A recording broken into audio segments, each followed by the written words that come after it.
donné de bonnes vibrations, Karim Baghili.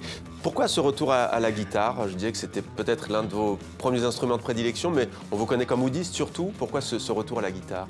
La guitare est un instrument que j'ai beaucoup travaillé, beaucoup plus que le oud, qui est un instrument, par contre, lui, que je jouais naturellement et plutôt de manière spontanée et intuitive. La guitare est un instrument donc, que j'ai travaillé, j'ai passé des heures, j'ai décortiqué les techniques, je me suis fait des exercices.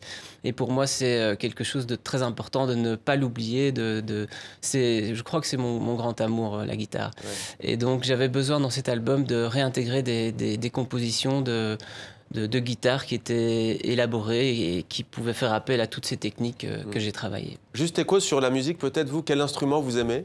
La guitare, le oud, le darbuka? Moi, j'aime bien tous les instruments, même j'ai utilisé et j'ai joué de tous les instruments, même les instruments des djinns. Et le dernier instrument, c'est le qanoun. Le qanoun.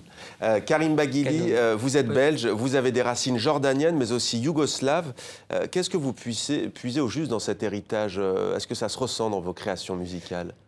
Alors ça se ressent, oui, effectivement, parce que je me suis intéressé à ces musiques, aussi parce qu'on les écoutait beaucoup quand on était petit. Ouais.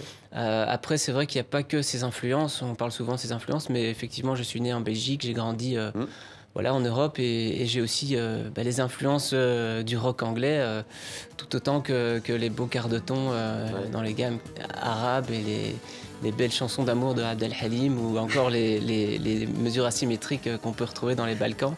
Mais donc effectivement, je ne me suis mis aucune frontière, aucune barrière, et tant que la musique a un sens pour moi, tant que la musique que je compose et que je trouve me semble belle et m'amuse. Et dans ce CD, qu'est-ce que vous avez voulu donner, justement, à voir comme tonalité, à entendre? J'ai eu envie de retrouver ce côté un peu rock que j'avais, parce que quand j'ai commencé la guitare, j'avais 16 ans et j'étais sur la guitare électrique. Et donc, vous êtes procuré une guitare électrique, effectivement, à 16 ans? Oui, tout à fait. Et flamenco ensuite, oui. Puis après, vous avez poursuivi votre chemin. Oui, et puis le oud est arrivé quand j'allais en Jordanie. Et alors, qu'est-ce que j'ai eu envie de faire passer avec cet album? D'abord, comme d'habitude, de belles mélodies, encore une fois, qui me semblent belles, mais peut-être une rencontre entre l'Orient et l'Occident, comme d'habitude, mais avec quelque chose peut-être de plus accessible. Mes précédents albums étaient parfois peut-être un peu plus intellectuels, alors que celui-là, il y a quelque chose de plus carré, un peu plus rock, qui conviennent tout à fait à des instruments comme la guitare et le oud. Avec aussi d'ailleurs, et c'est une nouveauté, avec votre propre label désormais, Take the Bus. Pourquoi un label? Qu'est-ce que ça permet quand on est musicien comme vous d'essayer d'avoir son propre label?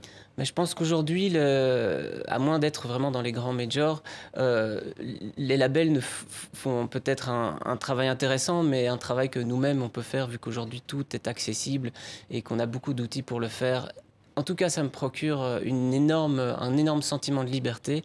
D'ailleurs, la preuve, c'est que je fais une suite de cet album, Apollo U16, qui sortira en octobre, chose que je n'aurais peut-être pas faite si j'avais été dans ma maison de disques précédente, qui était de toute façon très très bien. Mais c'est voilà, le sentiment de liberté, je pense.